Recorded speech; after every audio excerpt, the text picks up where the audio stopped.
हाँ जय जगन्नाथ परिचय हूँ मो अभिमन्यु प्रधान जन शिक्षक भाव में ये पाटपुर यूजीपी विद्यालय जोटा गाँ मर्दा पाखापाखि से माने शिक्षक भाव में कार्य करे सर आपको देखिए मास देखिए स्वास्थ्य बहुत अधिका था स्वास्थ्य बहुत देखिए कारण हूँ बहुत कारण अच्छी जो निरंतरता रखुची जो डेली मिनिमम 12 किलोमीटर रनिंग रोचे आउ जो कंसिस्टेंसी जोटा कहते सबुदिन चालू रखी जेकोसी परिस्थिति आसू आउ गोटे कथा हूँ जो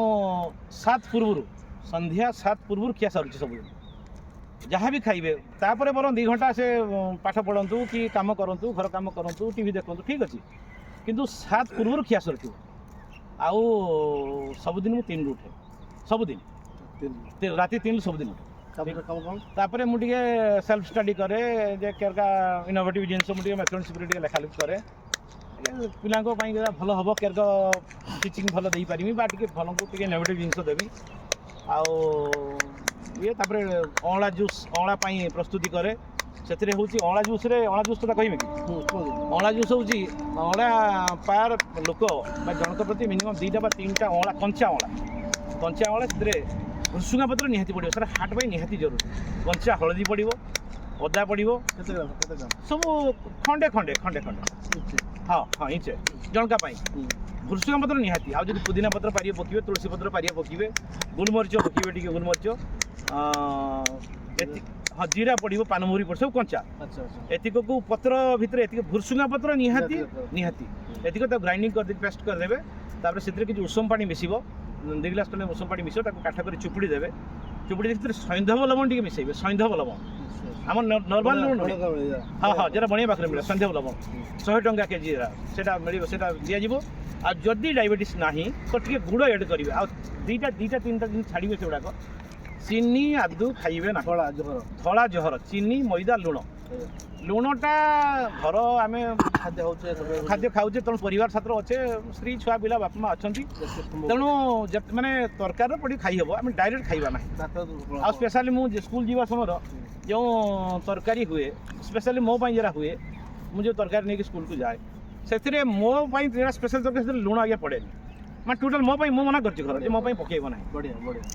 आउ केवल सुखिला लंका एलाउ ना सुखिला गुंड एलाउ ना सर मुझे गोटे कथा रही आज्ञा आप कहली तो आम स्वाद अनुसार सर लुण पकाचे जदि लुण सर न पकड़े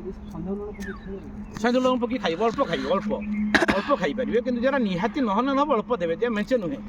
क्या बहुत सर आउ गोटे कथा शुणुची अभिमन्यु सर 4टार उठती सब फोन कहीं फोन करे ये करे जो मो पाखापाखि जो अच्छा सब युवगोष्ठी किसी अच्छा मुझे तो निजे 10-12 किलोमीटर जाए तापर एक्टिव कर भी आसतु से मो कह मैंने मुझे मुझे पाऊँ तेणु से भी करूँ से सामिल हूँ आउ समाज जे आम गोटे वार्ता रखा कहारी आम क्षति करवा आम तो आसिक किसी रनिंग करुचे क्या तो खराब कथा किसी आलोचना करूँ तेणु आम करुचे तेणु यह करुचे सकाल ये जाकि गलापर मुझे अँला जूस पीमी अँला जूस गले पीबी पीकी भी आसी हम कौन सुविधा गले पीवा सुविधा ना जाकि पिंतु भल जाकि पिंतु तापर या द्वारा लाभ किस हम या द्वारा लाभ किस ना लाभ मोर वेट आज्ञा जरा आप कहते लाभ जोटा हूँ मोर वेट थिला फास्ट मोर हाइट थिला मोर हाइट हूँ 172 cm 172 cm हाइट मोर थिला 95 kg हाइस्ट वेट थिला सॉरी वेट एबे हूँ 79 एबे 79 आगुरी तो करूली कि 2-3 मास कंटिन्यूअस कर माने व्यतिक्रम ना तापर हूँ प्रेशर 120/80 किसी ना एकदम ना फैटी लिवर भी ट्राई हाँ गोटे बड़ कथा पचारे जरा हूँ ट्राइग्लिसराइड मोर थिला 470 थिला एबे मासे तला टेस्ट करथिला आज्ञा 239 तेणु एगुड़ा आगे मुझे डायबिटीज ना टोटाल ना कोलेस्ट्रोल ना एबे ना एबे नॉर्मल आउ गोटे कथा हूँ सर आम आपको अनुकूल कर कम निश्चय कम निश्चय माने सन्देह किसी आउ गोटे कथा हूँ मु माछ मांस छाड़ा कथा कहूना सब घर तैयारी कर खातु किंतु बाहर कौन सी माने खातु ना बहुत कम खातु कहीं सब କେଇଠି କମା ତେଲ ରନ୍ଧା ହେଉଛି କିଏ କରୁଛି ମୁଁ କହୁନା କାହାରି ବିରୁଦ୍ଧରେ ମୁଁ କହିବା ଉଦ୍ଦେଶ୍ୟ ନୁହେଁ ଯେ ବାହାରେ ସବୁ ଯେ ଭଲ କି ରନ୍ଧା ହେଉନି ବା ଇଏ କରୁନି ସେ କମା ତେଲ ରାନ୍ଧି ଦେଉଛନ୍ତି ତେଣୁ ସେଗୁଡ଼ାକ ଏଭଏଡ଼ କରିବା ଆମେ ଟିକେ ଘର ତିଆରି କରି ସେଇ ଆଳୁ ପୋଡ଼ିକି ବରଂ ଘର ଖାଇବା ବାଇଗଣ ପୋଡ଼ିକି ଘର ଖାଇବା ଘର ଖାଇବା ବାଇଗଣ ତ ଆଳୁ ତ ସାର ତ ପଡ଼ିବ ତେଣୁ ଆମେ ଟିକେ ଆଉ ହଁ ଏହା ଦ୍ୱାରା ଆଉ ଗୋଟେ ଲାଭ ହେଉଛି ଯେ ଇମ୍ୟୁନିଟି ବଢ଼ିବ ରୋଗ ପ୍ରତିରୋଧକ ଶକ୍ତି ବଢ଼ିବ ଆମେ ଯଦି ନ ବଢ଼େଇବା ଏଇ ଯେଉଁ କାଳରେ ବର୍ତ୍ତମାନ ଦେଖନ୍ତୁ ବର୍ତ୍ତମାନ ହେଉଛି ଯେଉଁ ମାନେ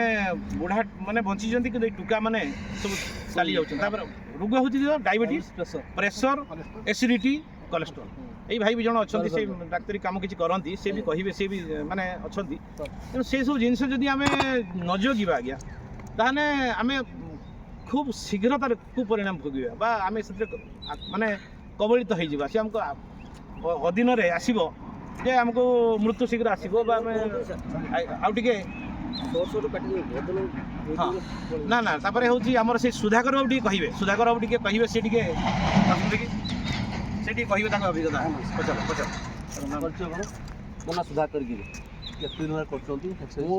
ହେଇଗଲାଣି ଦେଢ଼ ମାସ ଖଣ୍ଡେ ହେବ ମୁଁ ସାର୍ଙ୍କ ସାଙ୍ଗର ଜଏନିଂ କଲିନି କ'ଣ ଉପକାର ହେଲା ଉପକାର ତ ବହୁତ ଦିନ ସାରା ଆକ୍ଟିଭ୍ ଲାଗୁଛି କାମ କରିବା ପାଇଁ ବହୁତ ଫ୍ରି ଲାଗୁଛି ଆଉ ଦେହର ଓଜନତା ମୋର ବି 2 କେଜି କମିଗଲାଣି କେତେ ଥିଲା ମୋର ଥିଲା 63-64 ଥିଲା ଏବେ ମୁଁ କିଛି ଦିନ ତଳେ ଓଜନ କରିଥିଲି 60-61 ଭିତରେ ରହୁଛି ପ୍ରେସର ଅଛି କି ପ୍ରେସର ନାହିଁ କୋଲେଷ୍ଟ୍ରୋଲ ବଢ଼ିଛି ନାଇଁ ଡାଇବେଟିସ୍ ଅଛି ନାଇଁ ନାଇଁ କିଛି